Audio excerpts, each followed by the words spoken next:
നമസ്കാരം എല്ലാ സുഹൃത്തുക്കൾക്കും ഒരിക്കൽ കൂടി ഫുട്ബോൾ കിക്ക് എന്ന യൂട്യൂബ് ചാനലിലേക്ക് വീണ്ടും സ്വാഗതം.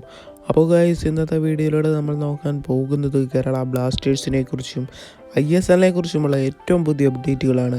വീഡിയോയിലേക്ക് കടക്കും മുമ്പ് നിങ്ങൾ ചാനൽ സബ്സ്ക്രൈബ് ചെയ്തതാണ് തുടർച്ചയായി വീഡിയോ കണ്ടുകൊണ്ടിരിക്കുന്നെങ്കിൽ ദയവായി സബ്സ്ക്രൈബ് ചെയ്ത് വീഡിയോ കാണാൻ ശ്രമിക്കുക. അപ്പോൾ ഗൈസ്, നമുക്ക് ആദ്യത്തെ അപ്ഡേറ്റിലേക്ക് കടക്കും മുമ്പ് ഈ ഫോട്ടോയിൽ കാണുന്ന താരത്തിനെ നിങ്ങൾക്ക് ഇപ്പോഴും ഓർമ്മയുണ്ടോ? ഓർമ്മയുണ്ടെങ്കിൽ താഴെ കമൻറ്റ് ബോക്സിൽ രേഖപ്പെടുത്താൻ മറക്കരുത്. കേരള ബ്ലാസ്റ്റേഴ്സിന് വേണ്ടി 2020-21 സീസണിൽ 3 അസിസ്റ്റ് നേടിയിട്ടുള്ള ഒരു അർജന്റീനിയൻ താരം തന്നെയാണ്. എന്തായാലും ഈ താരത്തിന് ഒരു ആരാധകരും പെട്ടെന്ന് മറന്നു പോകില്ല എന്ന് തന്നെയാണ് എൻ്റെ ഒരു ഓർമ്മ. കാരണം മികച്ച പ്രകടനമായിരുന്നു കേരള ബ്ലാസ്റ്റേഴ്സിന് വേണ്ടി താരം കാഴ്ചവെച്ചുകൊണ്ടിരുന്നത്.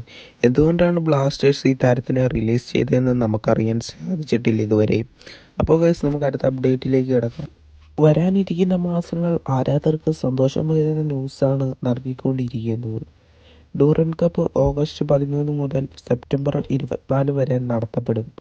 അതേപോലെ തന്നെ ISL ഒക്ടോബർ 6 മുതൽ മാർച്ച് 18 വരെയും, അതേപോലെ തന്നെ സൂപ്പർ കപ്പ് ഏപ്രിൽ 1 മുതൽ മെയ് 14 വരെയുമായിരിക്കും നടത്താൻ തീരുമാനിച്ചിരിക്കുന്നത്.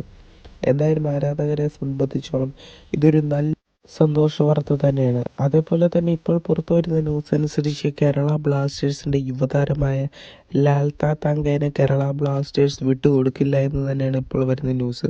എന്തായാലും ആരാധകരെ സംബന്ധിച്ചോളം ഇതും ഒരു സന്തോഷ വാർത്തയാണ്.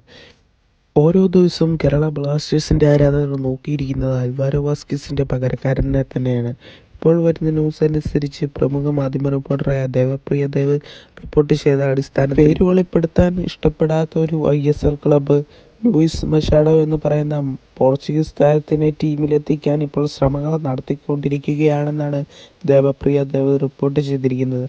എന്തായാലും നമുക്കറിയാം, കഴിഞ്ഞ മാസങ്ങളിൽ കേരള ബ്ലാസ്റ്റേഴ്സ് താരത്തിനെ ടീമിലെത്തിക്കാൻ ശ്രമം നടത്തുന്നുണ്ടെന്ന് ഒരു റൂമർ നമ്മൾ കേട്ടിരുന്നു. അതുകൊണ്ട് തന്നെ ഇപ്പോൾ ഇത് ഉറപ്പിക്കാവുന്ന കാര്യമാണ്, ബ്ലാസ്റ്റേഴ്സ് തന്നെ ആയിരിക്കണം ലൂയിസ് മഷാഡോനെ ടീമിലെത്തിക്കാൻ ശ്രമങ്ങൾ നടത്തിക്കൊണ്ടിരിക്കുന്നത്. അപ്പോൾ ആരാധകർ ചോദിക്കും, കഴിഞ്ഞ മാസങ്ങളിൽ യെല്ലോ മാൻ ട്വീറ്റ് ചെയ്തിട്ടുണ്ടായിരുന്നല്ലോ താരം കേരള ബ്ലാസ്റ്റേഴ്സിൽ എത്തുന്നില്ല എന്ന്. എന്നാൽ ഇപ്പോൾ നിങ്ങൾക്ക് യെല്ലോ മാൻ്റെ ട്വീറ്റ് എടുത്ത് പരിശോധിച്ച് നോക്കുകയാണെങ്കിൽ അത് ഡിലീറ്റ് ചെയ്തിരിക്കുന്നതായി നമുക്ക് കാണാൻ സാധിക്കും. എന്തായാലും ദേവപ്രിയ ദേവ് ഈ ന്യൂസ് പുറത്തുവിട്ടതിന് ശേഷമായിരിക്കണം ഇത് ഡിലീറ്റ് ചെയ്യാനും സാധ്യത. അതുകൊണ്ട് തന്നെ കേരള ബ്ലാസ്റ്റേഴ്സിലേക്ക് ലൂയിസ് മഷാഡോ വരാൻ പോകുന്നതിന് ഒരു 100% ഉറപ്പിക്കാനുള്ള ഒരു ക്ലൂ ആണ് ഇപ്പോൾ കിട്ടിയിരിക്കുന്നത്. എന്തായാലും ലൂയിസ് മഷാഡോ കേരള ബ്ലാസ്റ്റേഴ്സിൽ എത്തുന്നതിനെ പറ്റിയുള്ള നിങ്ങളുടെ വിലയേറിയ അഭിപ്രായങ്ങൾ താഴെ കമൻറ്റ് രൂപത്തിൽ അറിയിക്കാൻ മറക്കരുത്. വീഡിയോ ഇവിടെ വെച്ച് നമുക്ക് ഇഷ്ടപ്പെട്ടെങ്കിൽ ലൈക്ക് ചെയ്യുക, ഷെയർ ചെയ്യുക, സബ്സ്ക്രൈബ് ചെയ്യുക.